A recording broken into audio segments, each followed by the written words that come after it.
This is how to add a contract record in the Cobblestone Contracts Management System. From the main ribbon bar, you will select Add a Contract Record. You will also need to select the contract type. Is it an affiliation? Is it a standard services? Whatever your contract type is, you will need to select it from the drop-down list. Select Continue, and the contract's detail page will open. This is where you're going to enter the pertinent details about your contract. Your contract title should be your most familiar name. For example, maybe Bannister Renovation, or maybe it's a particular software for a project. It's what is most familiar to you. The vendor should be selected from the drop-down list. Your vendor should have already been added prior to entering the contract details.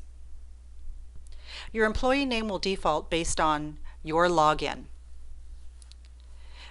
as will your department and business unit. You can change this, however, if you are entering contracts on behalf of someone else. Location will be if it's for all campuses or a specific campus. Your term occurrence will be the length of your contract. Is it a year, 3 years, 5 years, or less than a year? It can be selected from this drop-down list. Your contract amount should be the total value of your contract.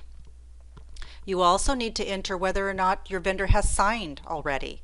And if you're using third-party paper, are you using your vendor's contract or are you using a template? Are there auto renewal terms?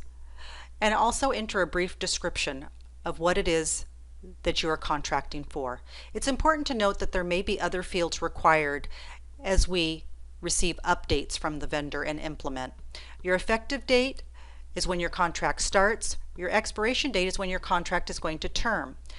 The contract notified days will default with 60, but these can be changed depending on what your contract terms are. This will drive when you get the expiration warning date.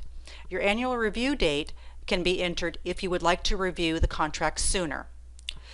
These next set of details are required to be answered. These will drive who reviews your contract in the workflow. So it is important to answer each one of these questions. By hovering over the question, it does give you a little more detail if you would like to understand that particular question a little bit better. Once you have answered all of these questions, you will then need to navigate to the bottom part of the page and you will select Save and Continue. This establishes your contract record. You will then need to add your contract document to the record or create a template from within the system.